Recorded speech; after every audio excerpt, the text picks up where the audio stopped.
Məsəl üçün ona qalsa sənin özünün də tənqidi mövqelərin var da. Sən adama sual verirsən ki, Tanrı metafizik substansiyadır, yoxsa fövqəli təbii varlıq. Bu bilməliyik də. Bir Tanrı ikisi də ola bilər. İkisi də olanmır da. İslam'a göre birdir ve fövqəli təbiidir. Yo, yanlışım var. Ümumiyyətlə metafizik substansiya ikisi də bir mənalı olaraq bu cür isimdə belə bir şey gəlmiş ki, fövqəli təbii varlıqdır və ya metafizik substansiyadır. Öz-özlüyündə fövqəli təbii varlıq İslam fəlsəfəsində istifadə olunan bir termindir. Fövqəli təbii varlıq həm də elmdə də istifadə oluna bilər bu. Yəni necə? Fövqəli təbii varlıq, yəni təbiət qanunlarına tabe olmayan və təbiət qanunları ilə izah oluna bilməyən varlıqlara fövqəli təbii varlıq deyilir. Metafizik substansiya da fizikalist əsasə meyyara dayanmayan substansiyalar olan, yəni izah oluna fizika ilə belə deyək də materiya ilə izah oluna bilinməyən substansiyalara malikdir. Düz? Tanrı Elə deyil, amma burada problem var da. Hər ikisi olanmır. Niyə olanmır? Çünki sən Tanrıya zəruri varlıq deyib, zəruri varlıq deyən, dediyin anda onu kısıtlayırsan bu bir. Teşekkürler. Çok sağ olun. Bak, zəruri varlıq dediyin anda onu kısıtlayırsan. Yani onu bir çerçeveye salırsan bu bir problemdir. Ona göre problem değil. Tabii üzrsən, zəruri varlıq kısıtlamadır səndə. Bak, bir varlığa zəruri dediğin anda sen onun elinden iradesini avtomatik alırsan. Niye? Çünkü Niye? Zərureten yaratmış bir varlık, o demektir ki alternatifi yoktu bunun. Seçim şansı yoktu. Sen bir söz diyeyim, zəruri varlıq zərureten yaratmış varlıq demək deyil, Sevik. Yok Erzim. Zəruri varlıq deyib onu metafizik substansiya olarak etiketlədiyin anda, yani metafizik substansiya olarak təyin elədiyin anda, sen onun iradesini elinden alırsan, iradesini, informasiya qəbul eləməsini və dəyişməsini elinden alırsan. Denən niye? Çünkü zamandan ve mekandan olduğunu təyin edirsən. Zamandan ve mekandan olduğunu təyin elədikdən sonra, hətta bu belə bir etiket qoyursan, zamandan ve mekandan münezzəhdir. Etiketi qoyursan, atributu verirsən. Zamandan ve mekandan münezzeh Tanrıya dua edirsən ya veya hər hansı bir bilgi otur. Çok teşekkürler yoldaşlar. Çok teşekkür, İtay teşekkürler, Nizam teşekkürler, Nonim teşekkürler. Müntəziz, bak, zamandan mekandan münezzeh bir Tanrıya informasiya gedirsə və o informasiyanı qəbul edib qərar qəbul edirsə, bu artıq iradəli bir varlıqdır. İradəsi olan. Sənin Allah anlayışın, Tanrı anlayışın iradəli bir Allah anlayışıdır. İslamın qəbul etdiyi iradəsi var. Cəza verir, mükafat verir və ya hər hansı bir elə ya da belə şəkildə müdaxilə edir. Pis ya da yaxşı fərq eləmir. Bu önemli kriteriya deyil. Birinci məsələdə. Müdaxilə edən bir Tanrı iradəsiz ola bilməz. Amma sən iradəyə aid olan özellikləri götürüb yükləməyə çalışırsan şeyə. Zamandan, mekandan münezzeh bir Tanrı konseptine. Buna göre de İslam'ın formatından avtomatik çıkmış olursan. Müntəziz. Bunu araştırmağı istəyərdim. Bax, bunu mən yetəri qədər araşdırmışam. Əslində sənin araşdırmağını istəyərdim ki, ümumiyyətlə İslamdakı Tanrının iradə və istəmə. Məsəl üçün Allah Quran-ı Kərimdə deyir ki, Allah bir şeyə ol demək istəyir, o şeyə ol deyər. Yəni burada istəmək söhbət var. Məsələn, Əhzab surəsi 30-cu ayədə Allah deyir ki, İnnəmə yuridullah. Yuridullah istəmək deməkdir. Allah istədi. İstəmək Allahda var. Amma Allah'dakı istəməklə bizdəki istəməyin arasında bir fərq var artıq. Biz İslam... Təbii ki var. Bu şey xəttidir. Anselm xəttidir. Xristiyan xəttidir əslində bu. Təbii ki var. Bu belə təbii ki var deyəndə nəyi nəzərdə tuturam? Ayrı-ayrı sən istəməklə şeyin fövqəli təbiin istəməyi eyni istəmək adlandırılsa da fərqli-fərqlidir. Okay. Amma sən burada məsələn pik nöqtəsi dediyin şey deyil. Burada bir fikir ayrılığımız yoxdur bizim təməldə. Fikir ayrılığı harada başlayır? Üzr istəyirəm, çox üzr istəyirəm. Sən deyirsən ki, fövqəli təbii varlıq və metafizik substansiya İslam'a uyğunlaşa bilmir deyirsən, düzdür? Biz onu məhdud, İslamdakı Tanrı konsepti məhdud bir Tanrı deyirsən. Deyil. Əksinə deyil, metafizik substansiya... Bəli, İslamın orijinal Tanrı konseptinə girsən, sən atribut olarak birdən çox, hətta yüzlərlə etiket qoya bilirsən. Amma sən kısıtlanmış bir formata gedirsən. Bak, mən denən niyə? Məsələn, Əhl-i Sünnə xəttinin ortaya qoyduğu Tanrı konsepti, klassik Tanrı konsepti genişdir. Yəni nə mənada genişdir? Atributlarını çoxalda bilirsən, sifətlərini çoxalda bilirsən. Amma sən özlüyündə Tanrıya metafizik substansiya etiketi yapıştırdığın anda o 99 sifət deyirlər ha sizdə. O sifətlərin heç 20 dənəsini yerləşdirə bilməzsən o şeyin formatın içinə. Problem orada. Bu arada yeterlidir yoksa? Yox, söhbət edik. Oyuna görə oyuna fokuslanmamışam da. Yəni bu arada söhbət biraz diqqətimi çəkir. Bax, sənə bir məlumat verim. Ümumiyyətlə Tanrının özünə zəruri varlıq dedikdə biz onu məhdudlaşdırırıq. Yəni bax, burada bir dənə maraqlı nüans var. Biz Tanrıya zəruri varlıq deyərək əslində onu məhdudlaşmaqdan uzaqlaşdırırıq. Yəni bilmirəm sən ümumiyyətlə İslamda təkid olunan zəruri varlıq konseptinin detal və təfsilatını bilmirəm həqiqətən oxumusan ya yox, amma onu bilirəm ki, bizim yəni izahımızda İslamda olan zəruri varlıq anlayışı bir mənalı olaraq o heç bir formada məhdudlaşa bilməyən bir tanrı konseptidir. Yəni zəruri varlıq zaten məhdudiyyət anlayışının özünü formalaşdırır. Yəni bir şeyə biz zəruri varlıq deyiriksə, o mümkün varlıqdan başqa bir varlıqdırsa, artıq onun olması burada bir dənə kontekst var. Zəruri varlığın olması öz-özlüyündə özündən zəruridir. Yəni o varlığın olmama ehtimalı yoxdur. O sadəcə bu halda zəruri varlıq olur. Biz ekstra bir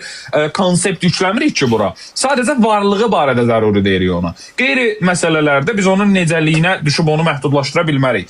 Bəli, doğru deyirsən, bir çox teistik anlayışlarda tanrı konsepti məhdudlaşa bilir. Misal üçün onun barəsində irəli sürülən fikirlər, atributları barədə, sifətləri deyək də, buna atributu qoyaq bir kənara. Sifətləri barədə vəsflərdə tanrı razıyam ki, məhdudlaşa bilir ki, sırf şiə teologiyasında biraz mütaliə tövsiyə edirəm ki, sırf şiə teologiyasında yəni bu bir mənalı olaraq məhdudiyyət anlayışı bir mənalı olaraq əlin tərsilə itələnir. Yəni heç bir formada məhdudlaşa bilməz. Hətta səni bir dənə hədis oxuyaram mətndə tanrının vəsfi ilə bağlı. Konkret olaraq bütün sifətlərdən, yəni naqis olan hər bir şeydən münezzəhdir. Konkret olaraq Allah konseptində naqislik anlayışı konkret olaraq münezzəhləşdirilir ki, heç bir formada Tanrı, Allah nəyəsə məhdudiyyət yüklənə bilməz Tanrıya. Bu, onu zəruri varlıq olmasından qaynaqlanmır ki, ağıl inayət edir ki, bir yaradıcı varsa o zamana tabi ola bilməz. Axı zamanın içində və zamanın özünü, məsələn, bir növ nəyə bənzir bu? Biz elə bir ki, bir dənə rəsm görürük və onun içində rəssamın özünü axtarmış kimi. Bir növ belə buna bənzəmiş kimi bir şey olur da. Yəni biz Tanrı konseptini məhdudlaşdırdıqda və İslam da bunun, İslam dediyim yəni bizim teologiya və həqiqi İslam teologiyası buna əks bir şey deyir. Bəli, sizin sualınızda yenə də deyirəm, bax, metafizik substansiya və fövqəltəbii varlıq konsepti ikisi də bir mənalı olaraq bir tanrıda ola bilər. Yəni bir tanrı həm fövqəltəbii varlıq ola bilər, həm metafizik substansiya ola bilər. Metafizik substansiya demək fövqəltəbii varlıq demək deyil ki. Yəni belə. Yenə burada sıxıntı bir çox yerdə var. Mənə görə bir çox. Mənə görə yox, əslində elə analitik fəlsəfəyə görə də bir çox sıxıntı var. Burada anlaşa bilmədiyimiz nöqtə İslamın, bax, şiə teologiyasını İslam teologiyasından ayırdım. Bu mənim üçün bir xətadır. Çünki kompleks bir İslam görmək istəyirik qarşıda, bütünləşmiş bir İslam görmək istəyirik, amma siz hal-hazırda bölmüş olursunuz. Yəni bu mən belə başa düşdüm ki, şiə teologiyası İslamın digər qollarından ayrı bir teologiyadır. Böyük ehtimal. Çünki siz deyirsiniz ki, şiə teologiyasında məsələn fərqli şeylər ola bilər. Mən belə başa düşdüm ki, məzhəblərə görə teoloji tərkiblər, teoloji təriflər dəyişir. Burada mənə görə birinci sıxıntı budur ki, sabit bir İslamın, bütün İslam dininin, komplekt İslam dininin sabit bir tərifi yoxdur. Teoloji təməli yoxdur. Var əslində. Amma siz bölmüsünüz. Yəni məsələn sizə görə şiə teologiyası ayrıdır, sünnət teologiyası ayrıdır və ya onların içində də bölünmüş qruplar var, 4 məzhəb var məsələn, onlara görə də xətt fərqlidir. Qaldı ki, zəruri varlıq məsələsinə.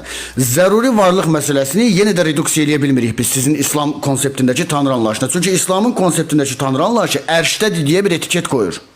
Ərşdədir etiket. Və bu ərşi metafizik, yəni fizik xaricindəki bir toçkaya indeksləmir. Fizik xaricində toçkaya deyil, fizikin içində. Məsəl üçün burada digər bir məsələdə, bax, üçüncü məsələdə məsəl üçün sən qeyd elədin az öncə. Sənin dediyin format mümkün varlıq, yəni vacibül vücud formatından davam eləməyə çalışırsan sən. Amma bu tam olaraq şiə teologiyası olma ehtimalı olan bir teologiya deyil. Sən özün bunu modifikasiya edib ortaya yeni bir argumentasiya çıxarda bilərsən, özün bilərsən. Amma bu vacibül vücud ya da ki nə deyirsiniz siz ona? Mümkün varlıqlar nə formada deyirdin onu sən? Biz ona vacibəli vücud demək, yəni zəruri varlıq deməkdir. Vacibəli vücud demək zəruri varlıq demək deyildir tam olaraq. Vacibəli vücud zəruri varlıq deməkdir. Yəni onun olması vacibdir deməkdir. Vücudən mövcudluğu, yəni bu vacibəli vücud baxaq görə vacibəli vücud nədir? Tamam, bax. Sən əminsən də yəni ona? Bəli, vacibəli vücud, mümkünəli vücud. Mümkün varlığın mümkün olması üçün mümkün səbəblər silsiləsi zəruri varlığın zəruridir. Eyni terminin bu neydi? Son saniyə təşəkkür edirəm uşaqlar, minnətdarım. Abi minnətdaram. Çox sağ ol. Ehtiyac yoxdur. Yəni bu oyunu o qədər də şey eləmirəm. İtaət təşəkkürlər. Minnətdaram. Çox sağ ol. Bax qardaş. Aha. Vacibül vücud İslam fəlsəfəsində, kəlamında varlığı zorunlu olan, yəni varlığı istisnasız olan. Bu birinci Zəruri kısıtlama. Bu bir kısıtlama. Zəruri. Yo bilirəm. Bilirsən. Yo. Mən dedim zəruri varlıqdır da bu. Hə də vacibül vücuddur da. Bir şeydir də düzdür. Bəli. Misal qələm var. Bu varlıqdır. Doğru? Varlıq, yəni ontoloji olaraq bu bir varlıqdır. Dolayısıyla yolla biz nə deyirik? Bax bu varlıq olmaya da bilərdi. O zaman bunun olmama ehtimalının olması bunu mümkün varlıq etmiş olar. Çünki bu olmaya da bilər. Yəni. Və biz dolayısıyla buradan bir silsilə götürürük və deyirik ki, bu sonsuzluğa qədər, bax bir mümkün, məsəl üçün belə götürək də, bu AirPods-u müntəzir mövcud edib. Bu AirPods olmaya bilərdi. Bunu mövcud edən müntəzirin özü də olmaya da bilərdi. Müntəzirin valideynləri də olmaya bilərdi. Onların da valideyn olmaya bilərdi və bu sonsuzluğa qədər getdikdə ki gedə bilmir. Çünki sonsuzluğa qədər getməkdə bir şey yoxdur. Amma siz deyirsiniz ki bu sonsuzluğa qədər gedə bilər. Bax paradoks buradadır.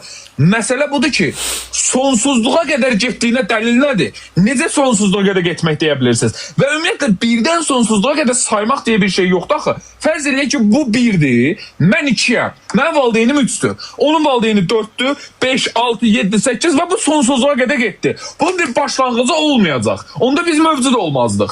Biz mövcuduqsa, o zaman bunun bir başlanğıcı var, o zaman bu sonsuzluğa qədər getmir. Dolayısıyla sən bunu əsaslandırmalısan ki, sonsuzluqdan başlamaq nə deməkdir?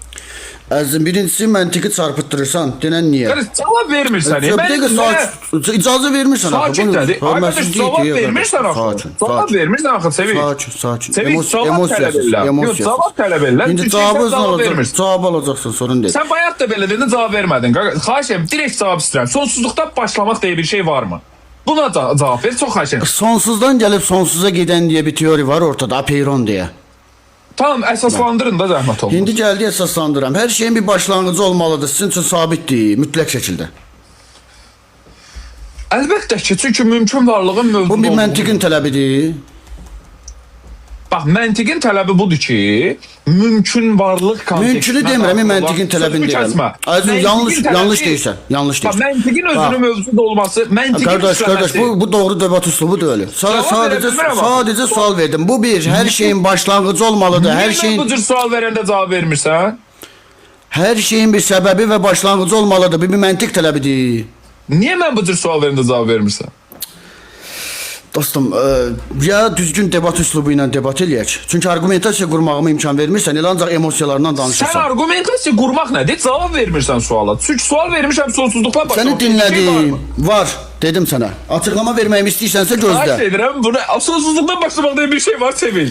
Ay yoldaş, başa düşmədiyim bir şey... Bir dəqiqə deyən də qardaş. Nə olur? Nə vermək istəyirsən? Yox, bunun yəni belə bir şey yoxdur. İlk dəfə də səndən eşidirəm. Hə, gülməli sual verəndə gülməli də cavab alacaqsan. Qulaq as. Hər şeyin bir başlanğıcı olmalıdır. Sən ancaq öz kütləvə gülərsən elə. Hər şeyin bir başlanğıcı olmalıdır. Hər şeyin bir... Sənə kütləvə gül. Ay yoldaş, icazə versən vermirsən. Mən səsim çox gəlir, şallar aşağı. Hə, səsin götürüb aləmi. Niyə belə sakit ol, emosiyalarına hakim ol, soyuqqanlı ol. Mən sən düşündüyündən çox gözəl. Bax, hər şeyin bir səbəbi olmalıdır, hər şeyin bir başlanğıcı olmalıdır. Bu bir məntiq tələbidir. Xeyr, bu məntiq tələbi bizim üçün keçərli bir məntiq tələbidir. Yəni, siz kimsiniz? Biz yəni mümkün varlıq üçün keçərli bir. Başa düşdüm səni, hər şeyin bir səbəbi olmalıdır sənə görə. Mümkün olan, mövcud olan hər bir şeyin bir səbəbi olmalıdır. Yəni, mümkün mövcudluqdan söz. Onda Tanrı mümkün olmayan varlıqdır. Tanrı zəruri varlıqdır da. Sən utanmadan hələ məndən soruşasan ki, Tanrının səbəbi nə idi? Özün deyirsən. Hə, əlbəttə ki, soruşacaqsan. Niyə istisna eləyirsən? Belə məntiq, Sevinç, zarafat deyirsən. Tərif vermədiyi vəcər ola bilər. Axı, tərifim verdim axı ki, mümkün varlığın özü. Bax. Sadəcə biabırçılıq deyir.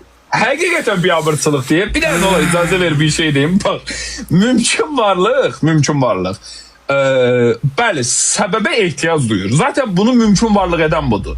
Zəruri varlığın səbəbi ola bilməz. Zaten bunu zəruri varlıq edən budur. Sən məndən necə soruşa bilərsin zəruri varlığın səbəbinə? Bax, xahiş edirəm, nə olar? Bayaq necə ki, vacibəli vücudun tərifinə baxdın. Bir dənə ora yaz, çox xahiş edirəm. O sənin işini bitirir axı. Yaz ki vacib. O zaten senin işini bitirdi de. Ne yaz lan vacib vücudun səbəb ola bilər. Vacib vücudu tanrı deyirsən, zəruri elan edib tanrı deyirsən, onu məcburən bura qoyursan, istisnasız, zoraki olaraq. Ay qardaş, sənin anlayışın Dinləyirsən, dinləmirsən. Dinləyirsən, dinləmirsən. Yox, dinləmirəm. Bir saniyə, çünki sən həqiqətən, çünki sən anlayışın yoxdur da, anlayışın yoxdur tabii. Əfşə, mən də sənin mikrofonu bağlayıram. Uşaqlar, bax dinləyin, bu adamın həqiqətən anlayışı olmadığı bir şeydən danışın. Niyə? Həqiqətən çox pisdir ki, bu adam açıq-aşkar deyir ki, zəruri varlıq var, zəruri varlıq. Bu anlayışın özünə birinci növbədə adam deyir, səbəb lazımdır. İkinci növbədə bu adam deyir ki, tanrını gətirib qoyursan bura, sonra da deyirsən ki, bu tanrını qoymusan bura, bunu zəruri edərək məhdudlaşdırırsan. Ay qardaş, sən ümumiyyətlə məhdud dediyin anlayışı biz təksib edərək ona zəruri deyirik. Sən necə onu məhduddur deyə bilərsən axı? Bu nə cür bir məntiq səfsətəsidir?